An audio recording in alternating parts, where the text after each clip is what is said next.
Bismillahirrahmanirrahim. Thank you everyone for staying and commenting on our channel. आज हम आपसे share करने जा रहे हैं मिनेसोटा मल्टीफेसिक पर्सनालिटी इन्वेंटरी। इस वीडियो में हम आपको इसका इंट्रोडक्शन दे रहे होंगे और इसके बाद हम आपको इसकी मैनुअल से इंटरप्रिटेशन के बारे में गाइड करेंगे and then from our side इसका एक कंट्रीब्यूशन है जिसमें कि आप हमारी प्रोवाइडेड एक मिनी सॉफ्टवेयर है उसकी मदद से विद इन नो टाइम या बहुत ही इकोनॉमिकल टाइम में आप ना सिर्फ MMPI को इफ़ेक्टिवली यूज़ कर सकते हैं बल्कि उसकी ऑथेंटिक एक्यूरेट इंटरप्रिटेशन को बहुत ब्रीफ इकोनॉमिकल टाइम में भी फाइंड आउट कर सकते हैं। तो पहले हम देखते हैं कि MMPI जो है ये किस तरह डेवलप हुआ, रैशनल क्या था और इसकी डिटेल्स क्या हैं जो आपको इसके फर्दर यूजेज के लिए हेल्पफुल साबित होगा। डेवलपमेंट की अगर हम बात करें तो MMPI डेवलप हुआ था 1940 में, जिसमें कि हाथवे और मैकिन्लाई की इम्पॉर्टेंट कंट्रीब्यूशन है और इसके बाद इसको as a clinical personality inventory के तौर पर वाइडली यूज़ किया गया। टिल द डेट इसमें हमारे पास 10,000 पब्लिश्ड रिसर्च रेफरेंसेस मौजूद हैं जो कि इस वक्त इवन इससे भी ज़्यादा लार्जर हो चुके हैं। इसके रैशनल की अगर हम बात करें तो MMPI एक स्टैंडर्डाइज क्वेश्चनायर है जिसमें कि वाइड रेंज है सेल्फ डिस्क्रिप्शन क्वेश्चंस की और ये इंडिविजुअल लेवल पे इमोशनल एडजस्टमेंट और टेस्ट टेकिंग एटीट्यूड के बारे में हमें एक स्क्रीनिंग दे रहा होता है। यानी वैसे तो ये हमें पर्सनैलिटी के डिफरेंट एस्पेक्ट्स के बारे में इंफॉर्मेशन देता है, लेकिन ना सिर्फ ये हमें गाइड करेगा कि आपकी पर्सनैलिटी के डिफरेंट एस्पेक्ट्स क्या हैं, बल्कि उसके साथ जो टेस्ट टेकर है उसका एटीट्यूड क्या था उस टेस्ट को लेते हुए हमें इसके बारे में भी इसके वैलिडिटी स्केल्स जो हैं वो इन्फॉर्मेशन प्रोवाइड करते हैं जो बहुत हेल्पफुल होते हैं इसकी इंटरप्रिटेशन में और इसके स्कोर्स की अंडरस्टैंडिंग में। MMPI में क्लिनिकल स्केल्स मौजूद हैं जिनको कि हम 10 नंबर्स देते हैं, यानी 10 हमारे पास क्लिनिकल स्केल्स हैं। वन बाय वन हम इनको डिस्कस कर रहे होंगे और बताएंगे कि अगर किसी भी एक स्पेसिफिक स्केल की हम बात करें तो उसके ज़रिए हम क्या चीज़ अखज़ करने चाहते हैं। फिर अगर उस पर आपका नॉर्म्स के पॉइंट ऑफ व्यू से एवरेज स्कोर है तो क्या इंटरप्रिटेशन है, आप में कौन कौन सी एबिलिटीज़ मौजूद हैं। अगर एवरेज से अबव है, हाई स्कोर्स हैं, तो वो किन टेंडेंसीज को डिपिक्ट करते हैं और इसी तरह से एवरेज से लो स्केल क्या डिस्क्रिप्शन देता है। स्केल नंबर 1 है हाइपोकॉन्ड्राइसिस। इसको हम स्केल नंबर 1 का टाइटल देते हैं और इसकी हम शॉर्ट एब्रीवेशंस में HS के नाम से इसको डिनोट करते हैं। जो स्टैंडर्डाइज MMPI का स्केल है उसमें 33 आइटम्स मौजूद हैं, लेकिन क्योंकि इसके डिफरेंट वर्जन्स भी मौजूद हैं तो जो वर्जन आप यूज़ कर रहे हैं उसमें इन आइटम्स की तादाद इससे ज़्यादा या कम हो सकती है। और इसको हमने किस तरह से MMPI में प्लेस किया गया है, हम थोड़ी सी इसके बारे में बात करेंगे। अगर नॉर्म्स के अकॉर्डिंग आपके हाई स्कोर्स आते हैं स्केल पे तो ये एक टेंडेंसी शो करता है कि पर्सन में हाई कंसर्न्स हैं इलनेस और डिजीज़ के बारे में, लेकिन इसके साथ ही ईगोसेंट्रिक इमेच्योर और पेसिमिस्टिक टेंडेंसीज भी शो होती हैं। जबकि इसका लो स्कोर जो है उसमें ये हमें एब्सेंस शो कराता है फिज़िकल कंप्लेंट्स की। इन अदर वर्ड्स हम ये कह सकते हैं कि ये आपकी हेल्दी एक साइन है या हेल्थ रिलेटेड कंसर्न उन लोगों में कम होते हैं। They are more healthy in their approach और in their readings. Scale number 2 depression scale है, D से हम इसे डिनोट करते हैं। जिसका स्टैंडर्ड वर्जन है उसमें 60 आइटम पाए जाते हैं और इसको अगर हम इसकी ऑर्गेनाइजेशन को देखें तो ये ज़्यादातर boarding, physical slowness, subjective feelings of depression और मेंटल एपैथी को शो करते हैं, जिसके साथ फिज़िकल मैल फंक्शनिंग भी मौजूद है। ये हाई स्कोर्स के सिम्टम्स हैं। और अगर मॉडरेट इसका स्कोर है तो उसमें हम ये देख सकते हैं कि यहाँ पे हमें एक लेवल की जो डिप्रेशन है वो स्लाइट लेवल पे नज़र आती है, जबकि लो स्कोर जो है वो इंडिकेट करता है कि डिप्रेशन नहीं है। और इसके साथ पर्सन जो है वो ज़्यादा चेयरफुल है, ऑप्टिमिस्टिक है, अलर्ट है, एक्टिव है और ज़्यादा स्पॉन्टेनिटी की टेंडेंसीज उसके रिस्पॉन्स में मौजूद है। स्केल नंबर 3 हिस्टेरिया से मुतल्लिक है। HY इसकी हम एक डिपिक्शन शो करते हैं और इसके अंदर 60 आइटम्स हैं स्टैंडर्ड इसके वर्जन में। इसको ओरिजिनली इसलिए डिफाइन किया गया था कि पेशेंट की एक साइकोजेनिकल बेस्ड सेंसरी और मोटर डिसऑर्डर को स्क्रीन आउट किया जा सके। इसके हाई स्कोर्स जो हैं वो बताते हैं कि specific functionally related somatic complaint कैसी हैं और इसके साथ ये एक्सपीरियंस करता है लो लेवल की एंजाइटी को, टेंशन को। जबकि अगर इस पे लो स्कोर है तो वो हमें बताता है कि पर्सन जो है वो नैरो माइंडेड है, सोशली आइसोलेटेड है, कन्वेंशनल है, कंस्ट्रिक्टेड है और ज़्यादा कंट्रोल्ड है अपने बिहेवियर में। स्केल 4 साइकोपैथिक डिविएट, PD से हम इसको डिनोट करते हैं और इस स्केल पे 50 आइटम्स मौजूद हैं इसके स्टैंडर्ड वर्जन में। ये एसेस करता है पर्सन के journal level of social adjustment को। हाई स्कोर टिपिकली शो कराता है कि पर्सन के अंदर किस तरह की प्रॉब्लम्स हैं, जिसमें अथॉरिटी है, frequent material and work difficulty आ सकती हैं, पुअर टॉलरेंस हो सकती है और बॉर्डम का एलिमेंट ज़्यादा प्रिवेल नज़र आएगा। एक्सट्रीमली हाई स्कोर्स जो हैं वो एग्रेसिव और इवन असर्टिव बिहेवियर शो कर सकते हैं, जबकि स्कोर्स 45 से अगर बिलो हैं तो वो रिफ्लेक्ट करते हैं कि पर्सन ओवर कंट्रोल्ड है, सेल्फ क्रिटिकल है, रिजिड है, कन्वेंशनल है और ओवर आइडेंटिफाई करता है सोशल स्टेटस के बारे में। ये वो तमाम टेंडेंसीज हैं जो कि हम इस स्केल से एक पर्सन के बारे में इंडिकेट कर सकते हैं। Scale number 5 masculinity and femininity, जिसको कि हम MF से डिनोट करते हैं। The scale consists of 55 items जो इसके स्टैंडर्ड वर्जन का पार्ट हैं। ये डिज़ाइन इसलिए किया गया है कि जो मेल हैं जिसमें के होमोसेक्सुअलिटी की फीलिंग और जेंडर आइडेंटिटी कन्फ्यूजन की फीलिंग्स हैं, उनको हम इससे डिस्क्रिमिनेट कर सकते हैं। हाई स्कोर्स मेल अगर लेते हैं, यानी अगर जेंडर आपका मेल है और हाई स्कोर आता है तो ट्रेडिशनली इसकी इंटरप्रिटेशन हमें ये सजेस्ट करती है कि वो ज़्यादातर अनडिमांडिंग हैं, शाई हैं, इमोशनल हैं, क्यूरियस हैं एंड क्रिएटिव हैं, जिसमें कि ज़्यादातर उनका जो इंटरेस्ट है वो इंटेलेक्चुअल लेवल का होता है। जबकि लो स्कोर्स मेल्स में ये हमें दिखा रहा होता है उनकी इम्पर्सनल एटीट्यूड को, उनके इंटरेस्ट को, जो कि किसी हद तक नैरो कंसिडर किए जा सकते हैं और उसमें ओरिजिनलिटी भी लैक करती है। इसी की कंटिन्यूशन में हम देख सकते हैं कि अगर आपके पास फीमेल पार्टिसिपेंट है और हम ये देखते हैं कि उनकी हाई स्कोरिंग आती है, तो यहाँ हमें ये पता चलता है कि उनके अंदर मैस्कुलिन इंटरेस्ट ज़्यादा हैं, जबकि फीमेल के लो स्कोर्स जो कि 5 के लगभग हों, तो ये हमें बताते हैं कि वो टेंडर हैं, इमोशनल हैं और उनके बैलेंस्ड व्यूज़ हैं जेंडर रोल और बिहेवियर के बारे में। ये ज़्यादातर एस्थेटिक इंटरेस्ट रखती हैं, केपेबल होती हैं और ज़्यादा कॉम्पिटेंट लेडीज़ होती हैं।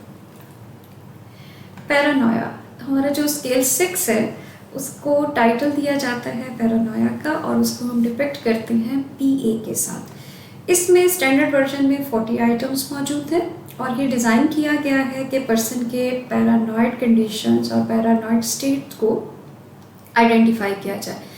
इसमें जो एरियाज मेजर किए जाते हैं उसमें आइडियाज़ के रेफरेंसेस हैं, डिल्यूजनल बिलीव्स हो सकते हैं, परवेसिव सस्पिशियसनेस हो सकती है, फीलिंग्स ऑफ प्रोसिक्यूशंस हो सकती हैं, ग्रैंडियोस या सेल्फ बिलीव के ऊपर ज़्यादा एम्फेसिस हो सकता है और इसमें इंटरपर्सनल रिजिडिटी है, जिसके साथ इन लोगों के नैरो रेंज ऑफ इंटरेस्ट होते हैं। तो ये एक हमें पैरानॉइड पर्सनालिटी के बारे में बहुत अच्छी पिक्चर प्रोवाइड कर रहा होता है ये स्केल।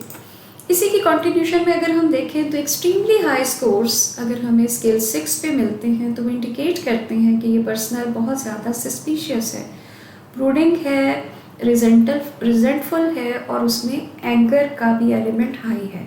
ज़्यादातर लोग जो लो स्कोर रखते हैं 6 स्केल पे उनको डिस्क्राइब किया जाता है कि वो ज़्यादा बैलेंस्ड हैं, लेकिन उनमें लैक करती है सेंस ऑफ कॉन्शियसनेस, और सेल्फ सेंटर्ड होते हैं, effectively in control of their emotion and their other activities. अब हम बात करेंगे स्केल 7 की। इसको हम साइकिक एस्थीमिया PT के साथ शो करते हैं। इसमें टोटल 48 आइटम्स हैं और ओरिजिनली इसको डिज़ाइन किया गया है साइकिस्थीमिया सिंड्रोम की इंडिकेशन के लिए। ये कंसिस्ट करता है compulsions, obsessions, unreasonable fears and excessive doubts को। एवेल्युएशन 7 स्केल पे सजेस्ट करती है कि पर्सन की एप्रीहेंसिव, वरिंग हैं, परफेक्शनिस्ट हो सकते हैं और टेंस रह सकते हैं। इसके साथ उनमें wide variety of superstitious fears हो सकते हैं, जबकि जिन लोगों के इस पे लो स्कोर्स आते हैं वो ज़्यादा रिलैक्स्ड होंगे, वार्म होंगे, चीयरफुल होंगे, फ्रेंडली होंगे, अलर्ट होंगे और ज़्यादा सेल्फ कॉन्फिडेंट होंगे। यानी ये दोनों ही आपको कॉइन की टॉस जो है उनके बारे में इंफॉर्मेशन देता है। स्केल नंबर 8 शिज़ोफ्रेनिया से हम इसको टाइटल करते हैं और इसकी शॉर्ट एब्रीवेंशन हम SC से डिनोट कर रहे होते हैं। स्केल 8 पे 78 आइटम्स हैं स्टैंडर्ड वर्जन में और ओरिजिनली इसको डिज़ाइन किया गया है कि आइडेंटिफाई हम कर सकें कि पर्सनस में शिज़ोफ्रेनिक एक्सपीरियंसिंग टेंडेंसीज किस तरह की हैं। हाई स्कोर सजेस्ट करता है कि वो अनयूजुअल बिलीफ रखते हैं, अनकन्वेंशनल हैं और हो सकता है कि उनको कंसंट्रेशन में भी डिफ़िकल्टी आ रही हो और फोकस के भी उनके इश्यूज हो सकते हैं। लेकिन जो पर्सन इस स्केल पे लो स्कोर लेते हैं वो ज़्यादा चीयरफुल होते हैं, गुड नेचर्ड होते हैं, फ्रेंडली होते हैं, ट्रस्टफुल होते हैं और ज़्यादा जल्दी अपने इन्वायरमेंट के साथ अडेप्ट कर जाते हैं। हाइपोमेनिया इसका स्केल 9th है और इसको हम MA से डिनोट करते हैं। इसमें 46 आइटम्स मौजूद हैं इसके स्टैंडर्ड वर्जन में। ये नवा स्केल जो है यानी स्केल नंबर 9 असल में इसको डेवलप किया था कि आइडेंटिफाई किया जा सके कि पर्सन के हाइपोमेनिक सिम्टम्स की एक्सपीरियंसेस को किस तरह से सामने लाया जा सकता है। ये सिम्टम जो हैं इसमें इंक्लूड हो सकती हैं cyclic period of euphoria, increased irritability, egotism and expansiveness. अब ये तमाम वो मेजर प्रॉब्लम्स हैं जो आपको शायद काफ़ी स्पीड डिसऑर्डर्स में नज़र आते हैं और उसकी स्क्रीनिंग भी हम इस सब स्केल से कर सकते हैं। एक्सट्रीमली हाई स्कोर सजेस्ट करता है कि इसमें मॉडरेट मैनिक एपिसोड्स हो सकती हैं।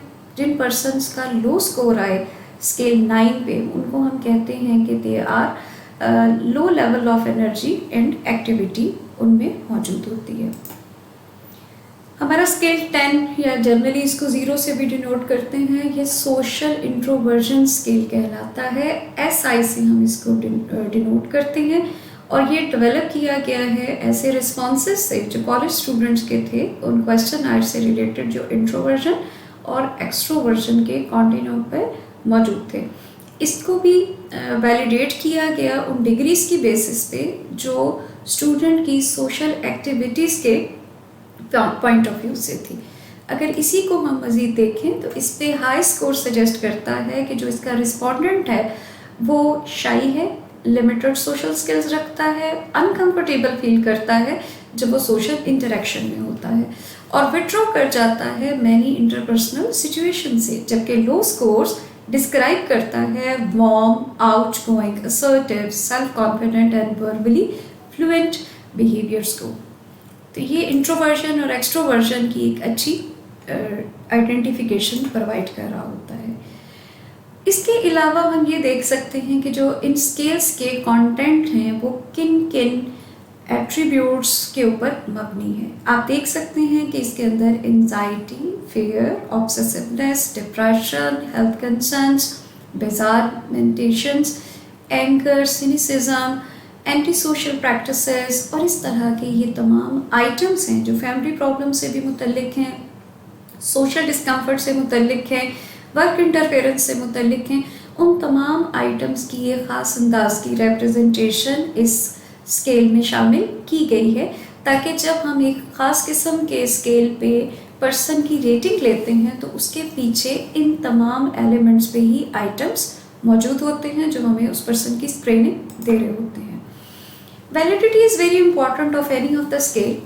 MMPI की एक और इम्पॉर्टेंट बात ये है कि इसके अपने वैलिडिटी स्केल्स भी मौजूद हैं, और जिनको कि हम स्केल लाई कहते हैं, स्केल F। स्केल लाई का एब्रीवेशन L यूज़ किया जाता है, स्केल F का शॉर्ट एब्रीवेशन जो है वो F यूज़ किया जाता है, जबकि इन डिटेल दिस इज इनफ्रीक्वेंसी है। और स्केल K डिफेंसिवनेस को मैयर कर रहा होता है। ये तीनों वो स्केल्स हैं जिनकी रेटिंग हमें इस काबिल बनाती है कि हम ये देख सकें कि जो आपका टेस्ट टेकर है उसका टेस्ट टेकिंग के बारे में एटीट्यूड क्या था, यानी उसकी क्या स्टेट थी और वो किस तरह से रिस्पॉन्सेस दे रहा था, जो आपके लिए इंटरप्रिटेशन में बहुत इंपॉर्टेंट रोल प्ले कर रहा होता है। सबसे पहले हम बात करेंगे L स्केल की, जिसको कि हम लाई स्केल भी कहते हैं। इसमें 15 आइटम मौजूद होते हैं, और दरअसल ये इंडिकेट करता है कि किस हद तक क्लाइंट जो है उसने अपने आप को अनरियलिस्टिक पॉजिटिव मैनर्स में प्रेजेंट किया है।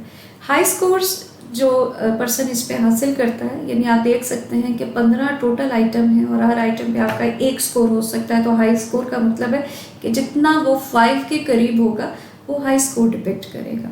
ऐसे लोग ओवरली परफेक्शनिस्ट होते हैं और आइडलाइज्ड मैनर में रिस्पॉन्स दे रहे होते हैं, जबकि इसका लो स्कोर आपको बताता है कि क्लाइंट ज़्यादा फ्रैंक था, ओपन था, और वो अपने रिस्पॉन्सेस को ज़्यादा कैजुअल वे में दे रहा था। जिसका के स्केल है, जिसको कि हम डिफेंसिवनेस के पॉइंट ऑफ व्यू से देख रहे होते हैं, ये डिज़ाइन किया गया है कि क्लाइंट के ऐसे रवैये को डिटेक्ट किया जा सके जो ओवरली पॉजिटिव टर्म्स में हो। जाहिर है कि जब हम डिफेंसिव होते हैं तो फिर हम ओवरली पॉजिटिव अपने आप को पोर्ट्रेट करना चाहते हैं। हाई स्कोर के स्केल पे आपको ये बताते हैं, ये कुछ उसकी रेंजेस हैं कि जनरली अबव होंगे वो T65 से या 70 से, तो उसको हम हाई स्कोर कंसिडर कर रहे होंगे। और इसका मतलब ये है कि अगर आपका स्कोर, आपके पार्टिसिपेंट का, आपके क्लाइंट का स्कोर इस रेंज में आता है, तो ये डिपिक्शन दे रहा होगा कि दरअसल उसने डिफेंसिव एटीट्यूड दिया है और अपने आप को पॉजिटिव क्रिएट करने की कोशिश की है। इसी तरह से हम देख सकते हैं कि ये हमें पर्सन की हिस्ट्री के बारे में भी इंफॉर्मेशन दे सकता है, और हमें ये आइडिया होता है कि अगर इसके अंदर लो स्कोर है तो पर्सन ज़्यादातर एक्सैगरेट भी कर सकता है कि वो उन चीज़ों पे भी अपना एक नेगेटिव रिस्पॉन्स दे जिस पे कि जनरली लोग पॉजिटिव रिस्पॉन्स दे रहे होते हैं। हम ये कह सकते हैं कि जो F स्केल है ये दरअसल तो पर्सनालिटी स्केल नहीं है, लेकिन ये फिर भी हमें उसकी एक वैलिडिटी का चेक देता है, जिसकी बेसिस पे हम बाकी स्केल्स पे उसकी वैल्यूज़ को इंटरप्रेट करते हुए इन वैलिडिटी स्केल्स की वैल्यूज़ को जहन में रख सकते हैं और अकॉर्डिंगली डायग्नोज कर सकते हैं कि पर्सन के अंदर क्या ज़्यादा टेंडेंसी है। हम इसको एडमिनिस्टर कैसे करेंगे और इसकी स्कोरिंग कैसे कर रहे होंगे, ये बहुत ही इंपॉर्टेंट एक एलिमेंट है। एडमिनिस्ट्रेशन के पॉइंट ऑफ व्यू से हम ये कह सकते हैं कि दिस इज इंडिविजुअली आप इसको एडमिनिस्टर कर सकते हो, ग्रुप में कर सकते हो, लेकिन ये टेक होम टेस्ट नहीं है। आपको क्लिनिशियन इसके साथ ज़रूर रिक्वायर है जो आपको गाइड करे कि आपने इसको किस तरह से सॉल्व करना है। इसकी कंप्यूटराइज वर्जन्स भी अवेलेबल हैं, जैसे मैंने भी आपको शेयर किया था कि एक मेरी सॉफ्टवेयर की बेसिस पे हम भी आपको इसका एक वर्जन जो है वो प्रोवाइड कर सकते हैं जो आपके लिए बहुत हेल्पफुल हो सकता है। जनरली इसकी एडमिनिस्ट्रेशन जो है वो 1 घंटे से 1.5 घंटा हो सकती है नॉर्मल कंडीशंस में। इसकी स्कोरिंग हैंड स्कोरिंग भी है और कंप्यूटर स्कोरिंग भी मौजूद है। इसकी इंटरप्रिटेशन जो है वो क्वालिफाइड प्रोफेशनली कर सकता है। यहाँ मैं एक बात को ज़्यादा ज़रूर करना चाहूँगी कि जब आप इस टेस्ट को असेसमेंट के पर्पज़ के लिए यूज़ कर रहे होते हैं तो दरअसल आपको 2 मराहिल से गुजरना होता है। पहला लेवल ये है कि आपने टेस्ट कंडक्ट कराया और उसके रिस्पॉन्सेस की बेसिस पे आपने टेस्ट को इंटरप्रेट कर दिया। दिस इज़ अ लेवल जहाँ तक आप पर्सन के उन रिस्पॉन्सेस की बेसिस पे टेस्ट की गाइडलाइन के अकॉर्डिंग एक क्लैरिटी क्रिएट कर देते हैं कि किन एरियाज़ में वो हाई है, किन में लो है या व्हाट्सएवर है। लेकिन इसकी बेसिस पे जो असेसमेंट है that is a second step. आप ये ज़रूर कह सकते हैं कि पर्सन के अंदर इन स्केल्स पे हाई, लो, मीडियम, एवरेज इस तरह की टेंडेंसीज मौजूद हैं और उसकी इंटरप्रिटेशन क्या है। लेकिन इसके बेसिस पे डायग्नोस जो है वो एक प्रोफेशनल ही कर सकता है, जहाँ सिर्फ टेस्ट के एक रिजल्ट मौजूद नहीं होते बल्कि और भी बहुत सारे एलिमेंट्स को मद्देनज़र रखते हुए आप उसकी एक फाइनल इंटरप्रिटेशन करते हैं। इस टेस्ट को हम उन इंडिविजुअल्स के लिए यूज़ कर सकते हैं जिनकी एज रेंज 16 साल से लेके 6 इयर्स ऑफ प्री स्कूलिंग के भी हो सकते हैं, उनके लिए भी इनको यूज़ किया जा सकता है। और इसको हम यानी 16 साल से अबव लोग होने चाहिए और उनकी जो स्कूलिंग है वो कम से कम 6 साल की हुई हो, क्योंकि डेफिनेटली ये एक रीड करके फिर आप अपनी इंफॉर्मेशन दे रहे होते हैं, तो इसके लिए बहुत ज़रूरी है कि आपको लिखना पढ़ना आता हो, अदरवाइज़ आप इसके ऊपर रिस्पॉन्स नहीं दे सकते। तो इसी तरह से हम कह सकते हैं कि इसको हम डिफरेंट सेशंस में भी ब्रेक करके रिपोर्ट ले सकते हैं। This is depending upon the clinician. जो भी टेस्ट ले रहा है वो देख सकता है कि पर्सन की क्या स्टेट है। अगर वो 1-1.5 घंटा बैठ के टेस्ट नहीं दे सकता तो ज़रूरी नहीं है कि आप एक ही सिटिंग में इसको कंडक्ट करें, आप इसके मल्टीपल सेशन कंडक्ट कर सकते हैं और अकॉर्डिंगली आप उस पर रिस्पॉन्स ले सकते हैं। इसके बाद जो इम्पोर्टेंट इसका एलिमेंट है, जैसे कि आप देख सकते हैं कि इसमें 399 आइटम्स भी हैं और इसका जो फुल फ्लज वर्जन है उसमें 566 आइटम्स हैं। ये दोनों ही वैलिड हैं, दोनों ही इस पर्पज़ के लिए यूज़ किए जा सकते हैं। References are also available for your understanding and for your information, और अगर कहीं पे भी आप इसको कोट करना चाहें तो you will feel confident. Thank you so much for watching this video. आप हमें अपने कमेंट्स भी नीचे भेज सकते हैं, अगर आप चाहें तो आप हमें अपनी ईमेल के थ्रू भी इन्फॉर्म कर सकते हैं। कहीं अगर आपको मज़ीद किसी क्लैरिटी की ज़रूरत हो तो वो भी आप हमें गाइड कर सकते हैं ताकि हम इसको इनकॉर्पोरेट करें और आपकी क्वेरीज को सेटिस्फाइड कर सकें।